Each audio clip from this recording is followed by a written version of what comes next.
Bueno, muy buenos días o tardes para todas, no sé en qué momento estén viendo este video, no sé también si me recuerden, les comento, mi nombre es Karen Viviana Guzmán Orjuela, nos vimos hace un año con todas, yo estuve presente en la Asamblea General del año pasado y pues nada, en ese momento les hice una invitación a todas a participar en un proceso de investigación y con algunas de ustedes pues nos vimos a lo largo de una semanita bastante, digamos, atareada. Estuvimos bastante activas esta semana, hace un año, pues con algunas de ustedes. La idea de hoy es construir un espacio, uno, para que ustedes conozcan qué se hizo con, digamos, la información que se recolectó, pero pues también por mi parte, digamos que mi interés también es aportar un poco con un granito de arena al crecimiento de la organización, si de alguna manera se puede dar. Entonces espero que hayan visto de pronto un segmento o si fue posible ver todo el video donde se hablaba sobre la pobreza del tiempo y la pobreza, la relación que tenía con la pobreza en recursos económicos. Me parece bien interesante haber empezado con ese video, uno porque nos sitúa en la relación que tiene el contexto familiar, la familia, lo que vemos en la vida cotidiana con lo que se vive a nivel social y cultural, ¿no? Y es una invitación también para mirar hacia adentro, cómo estamos distribuyendo nuestro tiempo, las tareas al interior del hogar, pero también cómo, pues como lideresas estamos también propiciando y apostando también a políticas públicas, pues que como lo decía ella, ¿no?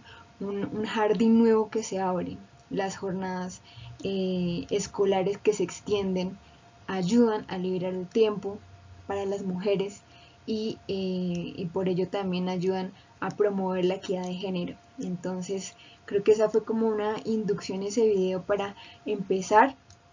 Yo denominé a esta presentación, no le puse el título de la investigación porque creo que es un poco técnico, pero a esta presentación la denominé trabajo doméstico y de cuidado no remunerado, género, familia y participación en organizaciones de mujeres campesinas. Entonces, pues lo que vamos a ver, entonces lo que vamos a ver en la presentación, y yo voy a tratar de ser lo más concreta y rápida porque sé que la agenda es un poco ajustada, aunque creo que está situada al final de la jornada, pero bueno, voy a tratar de ser concreta y precisa. Lo que vamos a trabajar es, bueno, en primer lugar, la definición y la importancia de reconocer qué es el trabajo doméstico de cuidado no remunerado. Vamos a hablar sobre trabajo doméstico y de cuidado no remunerado y mujeres rurales en Colombia. Y por último, pues básicamente que también es nuestro interés, azoquipileñas y trabajo doméstico y de cuidado no remunerado, el trabajo que se hizo en marzo del 2020. ¿Cuál fue el objetivo? ¿Cómo lo hicimos? ¿Y qué resultados nos dejó?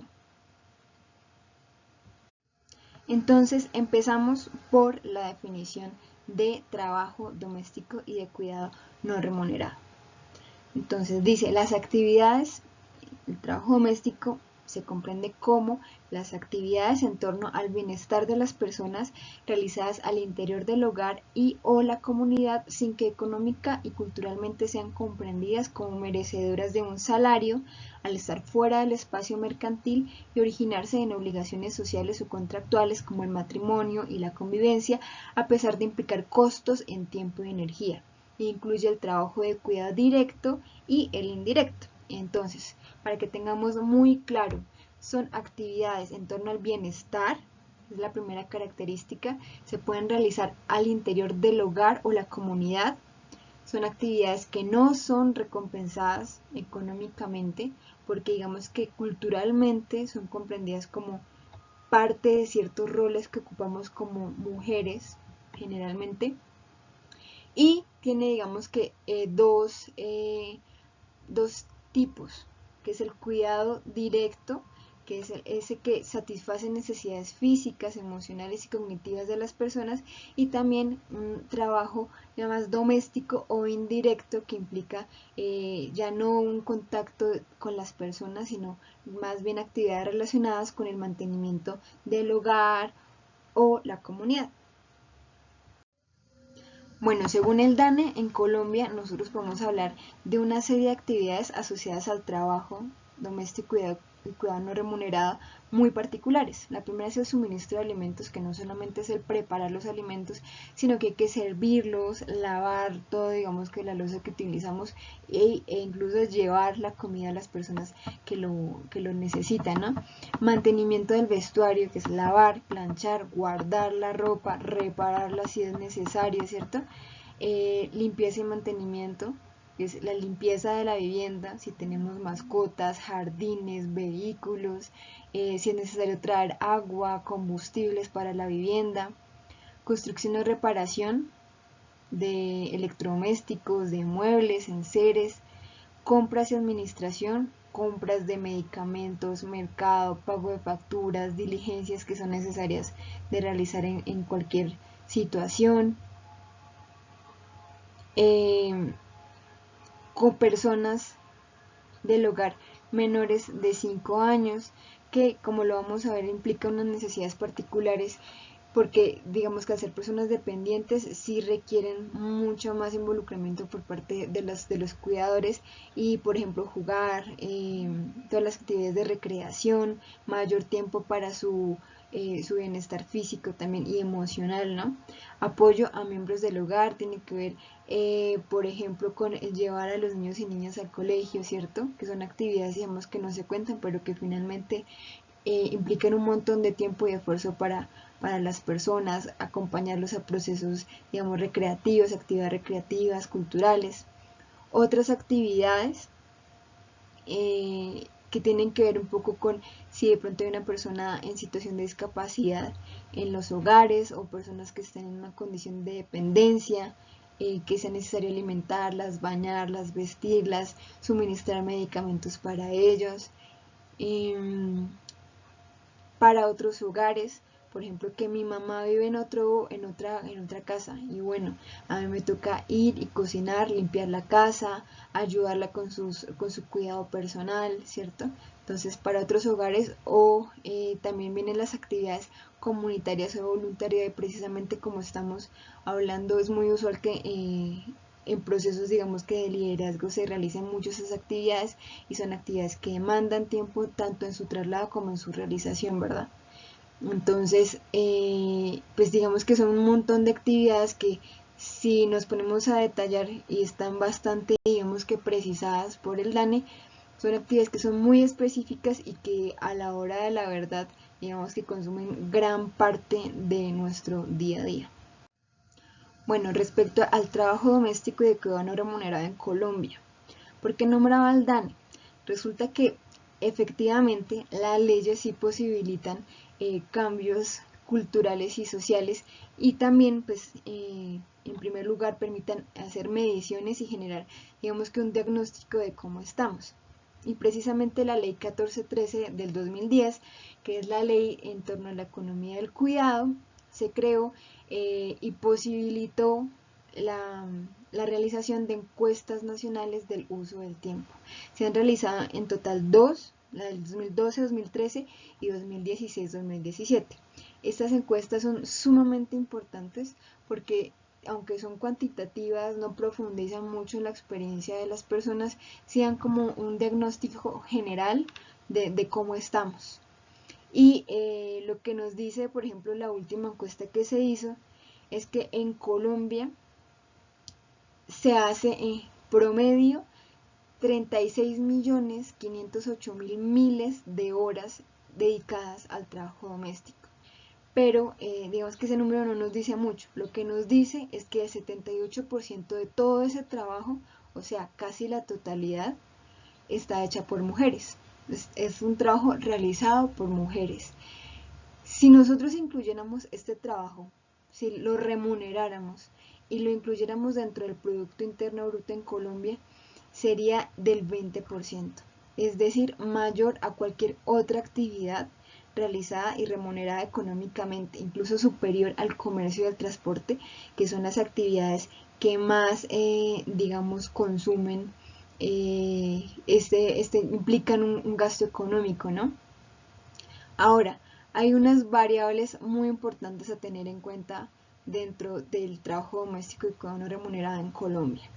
La primera, ¿qué hace que haya más o menos cantidad de tiempo empleado para este trabajo en los hogares? El número de adultos. Cada adulto en la familia en promedio genera 3 horas y media más de trabajo doméstico en los hogares. Es increíble, y si uno se pusiera a detallar, digamos que entre más grande obviamente una familia genera mucho más trabajo, y uno diría pues se redistribuyen. Muchas veces no sucede así, y sobre una persona o sobre las mujeres de la familia es sobre quienes recaen estas 3 horas adicionales por adulto. Otra variable, la edad de la persona más joven del hogar. Resulta que pues, entre más grandes sean los niños y niñas y los jóvenes en el hogar, pues se supone que en realidad se invierte menos tiempo en trabajo doméstico en los hogares. Y efectivamente lo que dice la encuesta es que por cada año que crezca la persona más joven del hogar, se disminuyen 7 minutos de trabajo doméstico y de cuidado al día. Siguiente variable, número de niños y niñas menores de 5 años. Lo precisaba muy específicamente porque en realidad sí, es como cada niño menor de 5 años implica también 3 horas adicionales de trabajo de cuidado en los hogares. ¿Qué más podemos hablar del trabajo doméstico y de cuidado no remunerado en Colombia? Que tiene un carácter permanente en la vida de las mujeres, es decir, que desde que somos niñas y aprendemos a realizarlo hasta el final de nuestras vidas, estamos realizándolo, es totalmente permanente, y que además aumenta a lo largo de nuestros años. Las mujeres adultas y las mujeres adultas mayores son quienes más lo realizan, pero también se ha identificado que depende mucho de la etapa del ciclo de vida de la mujer, porque es en el inicio de la familia y en la expansión de la misma, es decir, cuando vienen los niños, cuando la familia se hace más grande, cuando más trabajo doméstico y de cuidado tenemos que realizar. El nivel educativo, los ingresos económicos y la formalización tienen una relación inversa con el trabajo doméstico. Es decir, que mientras más el nivel educativo sea mayor, mientras más dinero entre al hogar y mientras nuestro trabajo sea más formalizado, es decir, tenga prestaciones sociales, menos trabajo doméstico se realiza en los hogares. Y esto tiene un poco de relación con lo que nos decía Valeria en el video que alcanzamos a ver, y es el hecho de que, bueno, en los hogares más pobres de tiempo y los hogares más pobres económicamente es cuando el trabajo doméstico también aumenta, es significativamente mayor. Y bueno, el estado civil. Resulta que pasar de ser soltera a vivir en unión libre o estar casada implica algo así como tener un niño de 5 años, porque entrar a ser casada o vivir en unión libre implica también 3 horas más de trabajo doméstico y de cuidado no remunerado en promedio en Colombia. Bueno, hablando de trabajo doméstico y de cuidado no remunerado y mujeres rurales en Colombia, lo que se ha identificado es que la brecha de equidad de género es mucho más amplia en el contexto rural que en el urbano. Es decir, que las mujeres campesinas participan mucho más en el trabajo doméstico y los hombres campesinos mucho menos en el trabajo doméstico respecto de las mujeres y los hombres que viven en el sector urbano, ¿sí? Si lo ponemos en cifras, las mujeres, lo que se identificó es que en la última encuesta las mujeres participan en el 92% de las ocasiones en el trabajo doméstico, pero solo en el 37% en el trabajo remunerado. Mientras los hombres sí tienen como participan, digamos que de manera similar, tanto en el trabajo remunerado como en el trabajo doméstico. Ahora pongámoslo en términos de cantidad de tiempo. Una mujer campesina en promedio invierte 7 horas y 52 minutos de su día al trabajo doméstico, es decir, casi una jornada laboral, mientras los hombres en promedio son 3 horas. Ahora, en trabajo remunerado, las mujeres 4 horas y 50 minutos y los hombres mucho más de la jornada laboral, 8 horas y 25 minutos. En conclusión, la carga global de trabajo de las mujeres campesinas, es decir, sumando trabajo doméstico y trabajo asalariado, o sea, trabajo remunerado, es 1 hora y 11 minutos superior a el trabajo, la carga global de los hombres, dedicando más tiempo al trabajo doméstico y menos tiempo al trabajo asalariado. Es decir, que aunque nosotros trabajemos en total 1 hora más que los hombres, en realidad, como invertimos menos tiempo al trabajo remunerado, continuamos siendo menos autónomas económicamente respecto a lo que la sociedad, digamos, las posibilidades sociales que ellos tienen como hombres, ¿no? Bueno, y entonces, muy relacionado a esto, la autonomía económica, la ausencia del fortalecimiento de esta autonomía en las mujeres rurales es la primera de los factores que se ha identificado claramente que tiene que ver con esa brecha de género de trabajo doméstico más amplia en el contexto rural respecto del urbano. La segunda, ausencia de redes de apoyo. Mira, es que mi única amiga vive a 10 minutos, 15 minutos y mi familia también vive en otra vereda o en otro municipio, entonces no existe de pronto la posibilidad de que alguien pueda colaborarme con cuidar a mi hijo o a mi hija mientras yo ingreso, por ejemplo, a un trabajo remunerado. Entonces, la ausencia de redes de apoyo o personas que estén cerca que nos puedan ayudar o acompañar en ciertas tareas cotidianas es una variable también que implica que haya más cantidad de trabajo doméstico para las mujeres rurales. El menor acceso a servicios formales de cuidado y salud. Entonces no es tan fácil, y lo digo por experiencia propia, no es tan fácil identificar, por ejemplo, jardines infantiles en el área rural, ¿cierto? O sea, a duras penas existe en la mayoría de las veredas una escuela, pero en muchas ocasiones no existen jardines. Y pues obviamente como la centralización de los puestos de salud o de muchos servicios, por ejemplo los talleres de recreación, culturales que brindan las alcaldías están ubicadas en el casco urbano, entonces no hay realmente un acceso garantizado a servicios culturales, de cuidado y de salud en los contextos rurales. Las familias también rurales son más grandes, en promedio tienen 4 o más miembros y eso es superior al promedio nacional y eso implica pues también que el trabajo doméstico en el contexto rural sea mayor. Siguiente, el trabajo productivo no remunerado. Bueno, resulta, trabajo productivo no remunerado es que bueno, yo estoy haciendo algo que puede por ejemplo ser vendido pero no me están pagando por eso. ¿Y por qué sea esto? En las parcelas, usted tiene digamos que una vaca y la leche que produce es tanto para el consumo de la familia como para la venta. Y no hay una distinción clara entre, digamos, esas actividades que son para la familia y que son también productivas. Entonces, no hay una remuneración en muchas ocasiones de este tipo de actividades. Y esto hace que también, digamos, que muchas actividades productivas pasen como, por ejemplo, a ser tenidas en cuenta como una ayuda a la pareja o una ayuda a la familia y hacen que también el trabajo doméstico se incremente.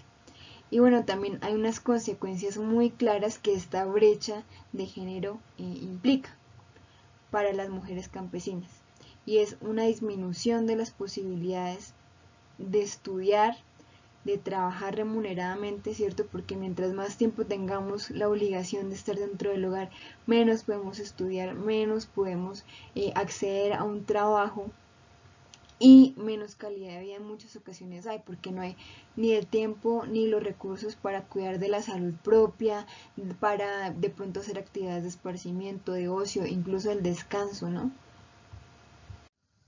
Bueno, pasemos a hablar de género y asociatividad. En el 2019, más o menos 60 organizaciones de mujeres campesinas en Colombia y sacaron un informe. ¿Qué se identificó a partir de ese informe? Que hay 3 grandes intereses y coinciden pues con los intereses de azoquipileñas. Uno son los proyectos productivos 2, la protección de recursos naturales, y 3, la reivindicación de la mujer campesina. Pero no tienen el mismo, digamos, peso, ¿verdad? Hay unas necesidades básicas que son el desarrollo económico y la protección de los recursos naturales, y unos intereses más estratégicos que es un poco tienen que ver con la reivindicación de la mujer campesina, la promoción de los derechos, la prevención de la violencia basada en el género. Y lo que se ha identificado es que generalmente las asociaciones hacen que primen las necesidades básicas, porque hoy usted necesita plata y necesita de que su territorio esté, digamos, a salvo, para poder luego sí darle lugar a otro tipo de procesos más sociales, ¿cierto? Lo que se ha identificado es que cuando las organizaciones se van fortaleciendo paulatinamente y han solventado esas necesidades básicas, le dan lugar y espacio a los intereses estratégicos, y tiene un poco de relación, digamos, que con la historia también de Azoquipileñas. Con género y asociatividad también, digamos, que podemos decir, la pluriactividad es un punto muy importante. ¿Por qué? Porque la mujer campesina no es simplemente productora agropecuaria, sino nuevamente cumple un rol de trabajadora del cuidado no remunerada, ¿cierto? A veces también, aparte de productora agropecuaria, es trabajadora asalariada en otras áreas. Es decir, cumple un montón de roles la mujer campesina que complejiza los procesos asociativos, ¿verdad? La producción agroecológica y la tenencia de uso de la tierra, pues como lo hemos venido diciendo, bueno, sí, los productos productivos asociados a la producción agroecológica deberían posibilitar la autonomía de las mujeres en términos económicos. Sin embargo, en muchas ocasiones liderar, por ejemplo, procesos de protección de recursos naturales termina implicando otra tarea de cuidado para las mujeres campesinas, y termina también, puede llegar a requerir más tiempo de trabajo para ella. Y en ese sentido también es cuestionable si realmente la equidad de género sí se está posibilitando desde de estos nuevos roles que son ejercidos por las mujeres, y no implican simplemente mayor trabajo, ¿no? Es como tiene un costo también, de alguna manera, ejercer roles sociales y políticos para las mujeres dentro de los procesos asociativos, ¿no? Bueno, y entonces, ¿qué entendemos por género? Pues hay muchas formas y muchas perspectivas desde donde podemos entender el género, pero más allá de que sea digamos, una característica individual, pues yo tomé una definición que es un poco más social, y nos dice que el género, en el género son posiciones que están en lucha por algo en particular, que es digamos, un tipo de capital, que es el reconocimiento social. Entonces, en particular, esas posiciones que se están disputando ese reconocimiento social son la dominación masculina, que digamos que en esa lucha va ganando y lleva un terreno pues ganado bastante grande, y unos sectores son las organizaciones y movimientos de mujeres que constantemente están proponiendo formas alternativas de ser mujer y también de ejercer la masculinidad. Entonces, como esa dominación masculina lleva un terreno ganado, le permite ejercer una dominación simbólica, que es tener un mayor reconocimiento social otorgado a los hombres y la posibilidad de ellos de definir e imponer estilos de vida, ¿cierto? Por ejemplo, definir cómo debe ser la política, cómo debe organizarse en la vida laboral de las personas, ¿cierto? Entonces, este tipo de relaciones ha sido definida a través de la historia, y cada vez que nuestra familia nos enseña cómo comportarnos, cómo vestirnos, cómo relacionarnos, esta forma de relacionarse históricamente construida es, digamos que de alguna manera, apropiada por cada persona, ¿cierto? En la familia, en el contexto educativo, y pues naturalmente también, digamos, dentro de las organizaciones en las que participamos. Naturalmente, esas nuevas formas de ser mujer que nosotros, digamos, como mujeres organizadas estamos proponiendo, encuentran en la vida cotidiana límites. límites frente a esa dominación masculina que tiene, digamos que muchas herramientas para ser ejercida. Pasemos a hablar entonces,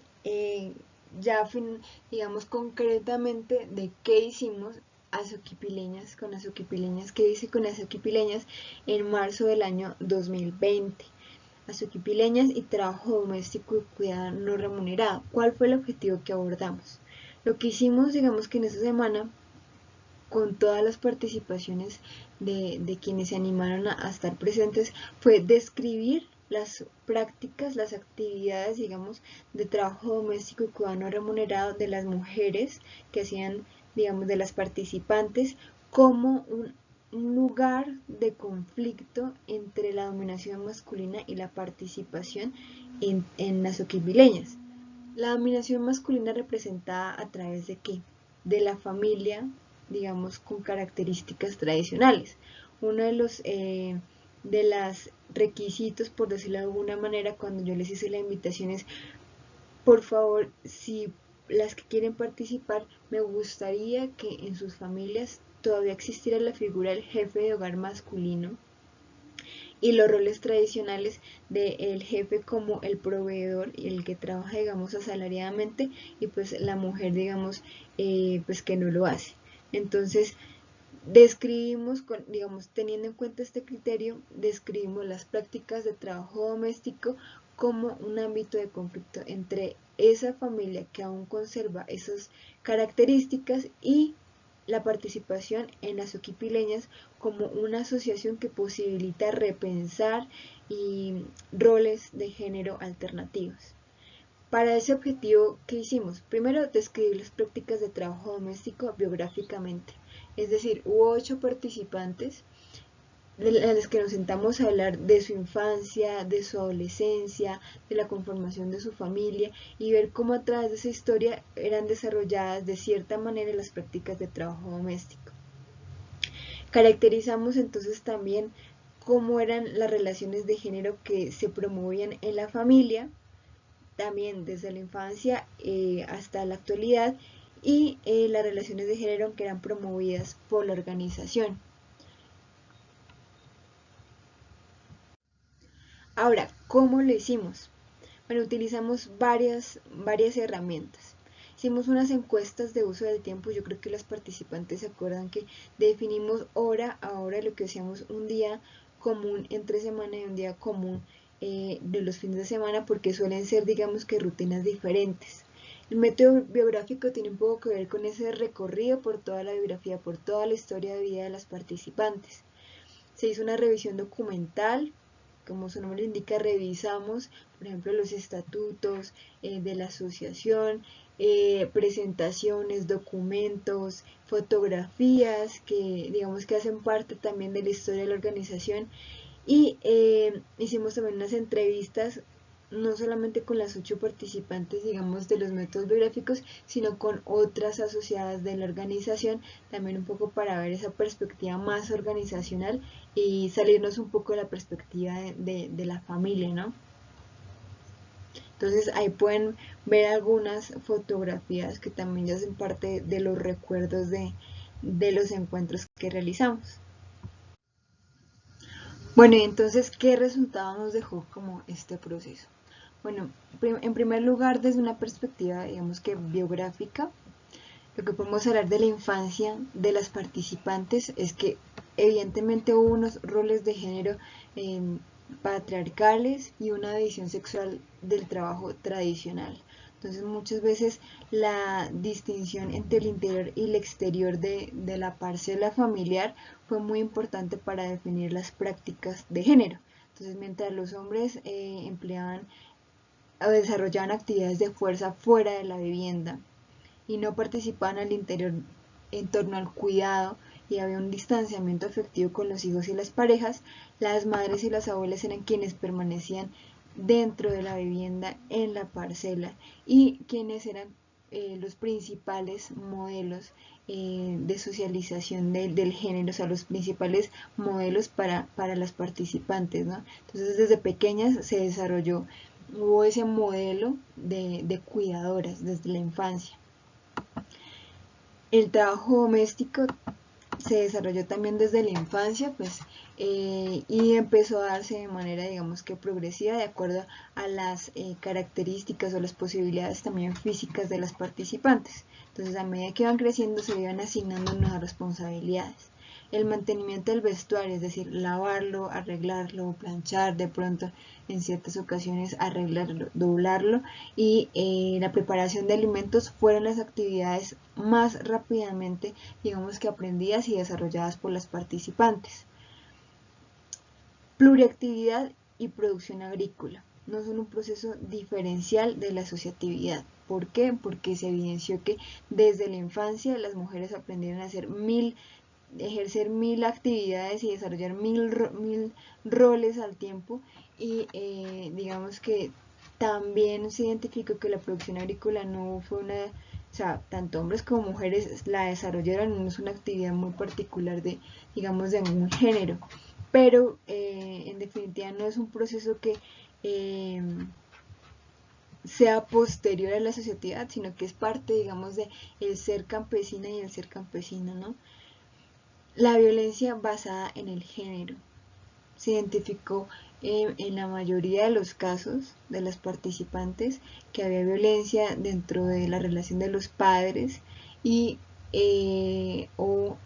digamos que en otras situaciones hacia una mujer de la familia por parte de ellas, o sea, las participantes, una desaprobación hacia estas situaciones, pero se identificó que en esos modelos, en las madres o en las abuelas, había una aceptación pasiva de esta violencia.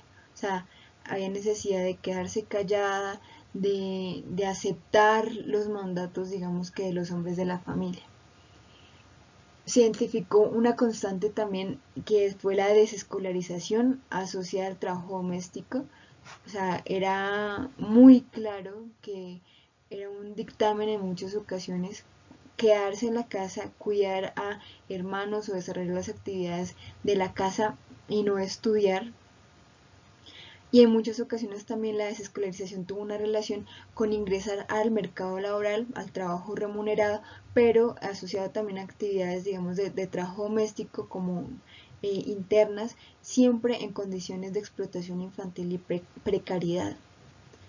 En conclusión, en esa etapa del ciclo de vida de las participantes, el trabajo doméstico y de cuidado no remunerado fue un mecanismo de compensación, muchas veces del cuidado del apoyo económico de una persona externa a la familia,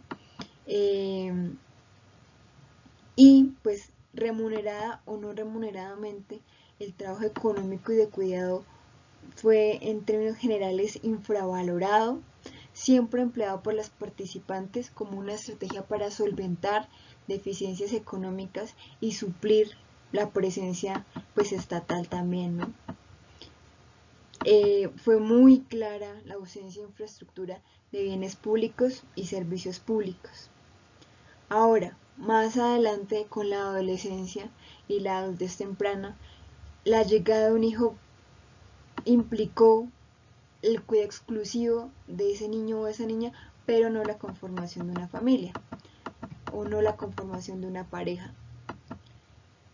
Más adelante, la conformación de una pareja en la mayoría de los casos implicó la continuidad de roles tradicionales de género. Es decir, esos roles que ven en la infancia de proveedor y cuidadora volvieron a estar presentes en la conformación de una nueva familia, incluso cuando las mujeres, cuando las participantes tenían un trabajo remunerado. Entonces, ese trabajo remunerado no asegura realmente que haya una equidad de género, lo que implica es una carga global, o sea, una carga de trabajo total para las mujeres superior, porque ellas tienen que cumplir con el trabajo asalariado y emplear espacios de descanso como las madrugadas, las noches, los fines de semana para desarrollar el trabajo de cuidado no remunerado, mientras que los hombres en sus tiempos de descanso pues lo utilizan precisamente para eso, para descansar. Entonces el trabajo de cuidado doméstico pues en términos generales en la mayoría de los casos fue realizado con exclusividad por las participantes, implicó una mayor cantidad de tiempo empleado y en los casos en que las familias tenían hijos con edades similares, pues también hubo un incremento de ese tiempo. Tristemente se identificó que en esa etapa de la vida de los participantes se presentó en 5 de las 8 ocasiones violencia basada en el género, ya sean golpes, violencia psicológica, violencia económica. Y bueno, frente a esa violencia, ellas cómo se posicionaron, desde la desaprobación nuevamente, pero ya en el rol de ser ellas quienes las vivían, se identificó una dificultad para comunicar la insatisfacción con este tipo de situaciones y en muchas ocasiones para terminar de forma asertiva con estos vínculos. En otras ocasiones, por ejemplo, también fue la necesidad de continuar, la familia fue más por los hijos, ¿verdad? Que el mirar la situación o la vivencia personal cómo se estaba llevando.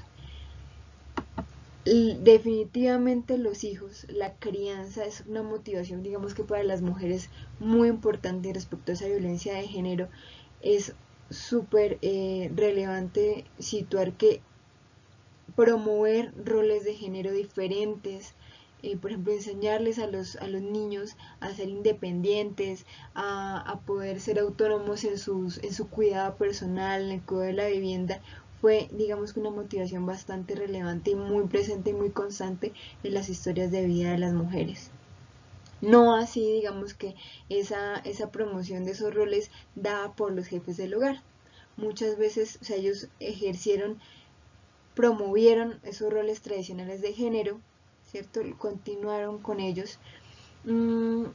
Y en su rol de padres, el cuidado que promovieron fue selectivo, es decir, yo ayudo, pero ayudo pronto con las tareas, ayudar a hacer las tareas a los niños o a las niñas, o darles de comer, pero es selectivo en tanto que no, digamos, otras tareas como hay que bañarlos, hay que lavar su ropa, otras tareas que implican, digamos, que unas actividades o mayor tiempo, mayor esfuerzo, fueron nuevamente relegadas para las mujeres.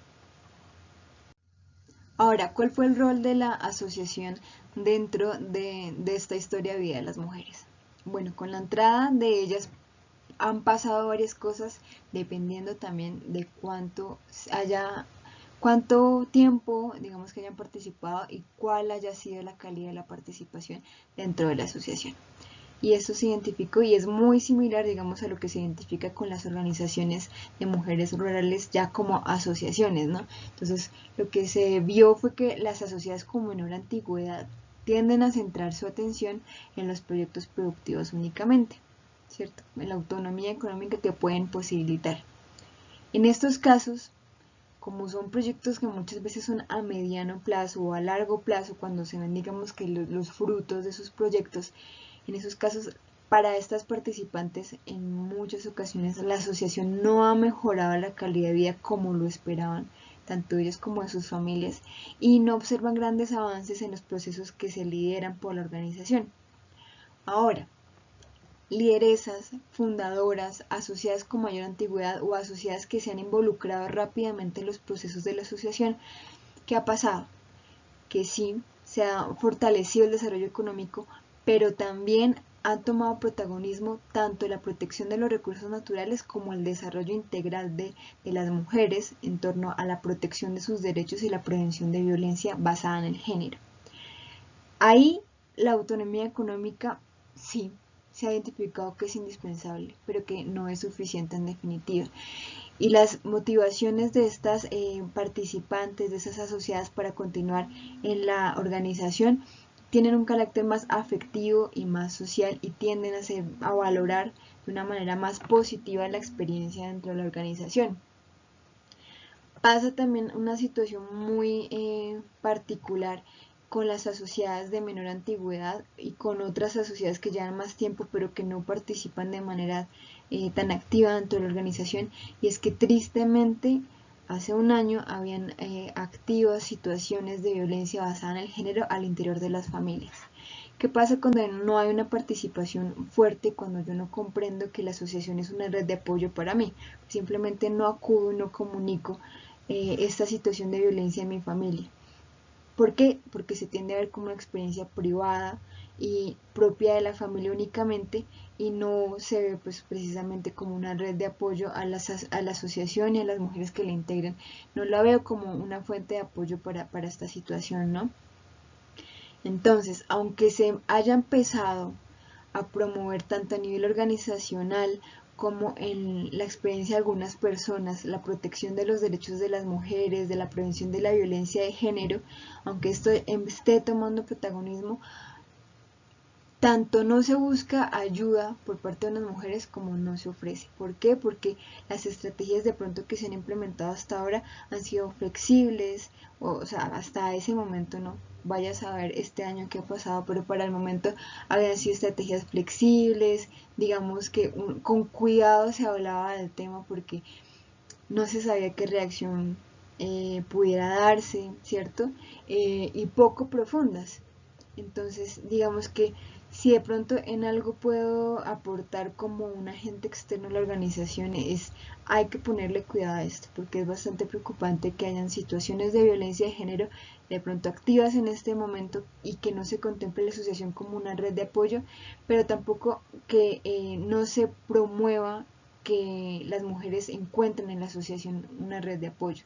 Es decir, de parte y parte es necesario fortalecer la atención a este tipo de temáticas, de procesos que terminan reafirmando que lo que pasa en la casa es una cosa y lo que pasa en la comunidad es otra.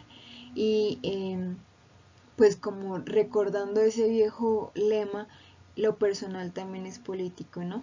Y, y recordando también el video que pues vimos inicialmente, pues también es un llamado a que haya una coherencia entre lo que hacemos como asociación, como mujeres organizadas y lo que vimos al interior de las familias. En la diapositiva anterior ponía como central la asociatividad también porque desde la fundación, como yo creo que el momento más importante para la organización definitivamente, la asociatividad, la figura de la asociación, yo creo que se ha configurado como central en tanto que promueve relaciones desde la igualdad, desde la cooperación, desde la no competitividad. Entonces yo creo que también es súper importante resaltar eso. La organización ha tenido muy claro eso y digamos que la mayoría de las participantes también encontraban al ser parte de la asociación una forma diferente de relacionarse con la comunidad, con ellas mismas y con las personas que estaban al lado respecto a lo que cotidianamente se da. Ahora, de la asociatividad a las relaciones familiares. Una cosa es realmente lo que se ve dentro de la asociación y otra lo que se ve en la familia. Bueno, pues resulta que sí y no. Como lo venía diciendo, la calidad y la cantidad de la participación en la organización efectivamente sí puede tener una incidencia y transformar tanto las relaciones de género al interior de la familia como las prácticas de trabajo doméstico y de cuidado no remunerado al interior de la familia. Entonces dice, aunque se mantiene la mayor participación y el tiempo destinado por las participantes al trabajo doméstico y esta actividad se constituye como la que más tiempo demanda para ellas, porque recuerden que hicimos un ejercicio que fue los diarios de actividades, entonces ahí tenemos unas cifras muy específicas que yo las invito a que vean en el trabajo. Entonces este trabajo ya no es actualmente realizado con exclusividad por las mujeres en la familia como en las familias de origen y en las primeras etapas del núcleo familiar propio. Entonces, cuando las participantes fueron lideresas, cuando se involucraron en los procesos realmente profundamente en la organización, sí, en esos casos sí se identificó una transición, como lo vengo diciendo, hacia la equidad de género en las relaciones de la familia, aunque aún hay una condicionalidad, es decir, como se va involucrando el hombre en otras responsabilidades, pero lentamente, es decir, con condiciones. Pero digamos que hay un camino sembrado y hay unos pasos también ya dados. Bueno, y ya para finalizar así como Rápidamente, otros datos que se pudieron identificar. El suministro de alimentos continúa siendo la actividad de trabajo doméstico que mayor tiempo demanda para las mujeres que participaron. Entonces, tal vez por ahí hay que empezar también, ¿no? No se identificó una relación entre el ingreso propio de las participantes, su nivel educativo y su edad y la cantidad de tiempo destinado al trabajo doméstico, pero sí este tiende a aumentar respecto a la cantidad de niños menores de 5 años y la cantidad de integrantes de la familia, como lo venían diciendo, digamos, que la encuesta y como lo vienen diciendo, digamos, que otras investigaciones. Y también es importante tener en cuenta el tema de la simultaneidad de las actividades, de la pluriactividad.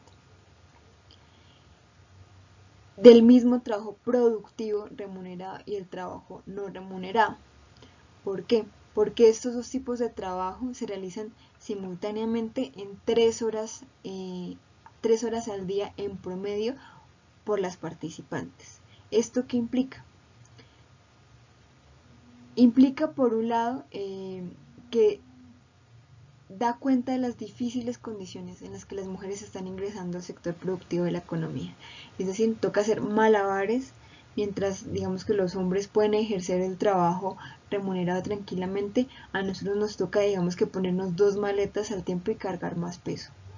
Y por el otro lado da cuenta del no reconocimiento y la valoración de las actividades agropecuarias de las mujeres, que se estiman o se entienden como trabajo doméstico o como ayuda a sus parejas o a la familia.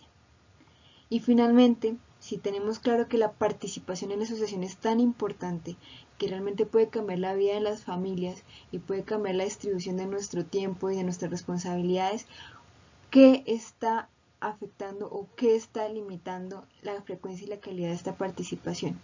A nivel individual, 1. Las restricciones impuestas por las familias. Sí es necesario revisar este tema porque realmente se están dando. Limitaciones respecto a la movilidad, a la participación en los proyectos, a la participación en las reuniones, a la comunicación.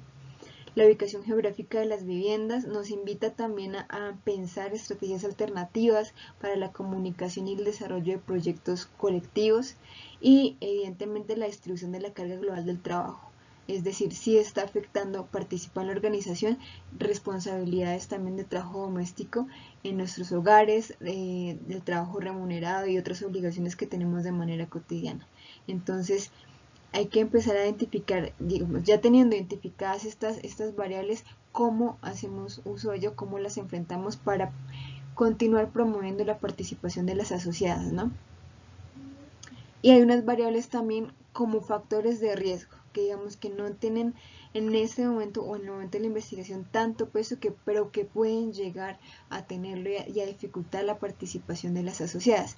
Uno es la reelección de la junta directiva y también digamos que es un aporte de pronto humildemente como agente externa, pero es necesario renovar los liderazgos en las organizaciones. Y tiene también que ver con el punto 3, la no participación de las mujeres menores de edad. Es necesario pensar que las que están pasen a tener otros roles, pero también que ingresen nuevas participantes a las organizaciones. Y también el condicionamiento económico de las participantes para, digamos, votar o para estar activamente dentro de algunos procesos. O sea, y uno entiende, obviamente, que digamos que muchas veces son ganchos que se utilizan, pero digamos, si nuestro foco a largo plazo es la participación, es necesario empezar a evaluar este tipo de mecanismos que utilizamos como organizaciones. Nada, pues digamos que así llegamos al final de la presentación. Lamento haberme extendido de pronto más de la cuenta. Traté de ser lo más sintética, pero fue bastante, digamos, lo que se aprendió durante ese proceso. Y nada, es un tema muy interesante por lo invisible y lo naturalizado, pues lo normal que es, digamos, aceptarlo en la vida cotidiana, pero yo espero que en algún punto ustedes también les llame tanto la atención como a mí, les interese tanto y digamos de alguna forma lo lleven a sus vidas cotidianas, ¿no? Que eso es lo que interesa, que realmente cale y que nos cuestione nuestra vida cotidiana sobre nuestro tiempo, sobre nuestras decisiones y sobre cómo nos organizamos como familias y como comunidades. Entonces, nada, muchas gracias por abrirme este espacio dentro de la asamblea. Les mando un abrazo gigante a todas. Me alegra que estén de salud y en términos generales bien. Y nada, espero que de pronto más adelante se pueda abrir otro espacio en el que podamos interactuar como un poco más y superar como estas barreras de la virtualidad. Entonces un abrazo para todas y nada, excelente término pues de la asamblea. Un abrazo.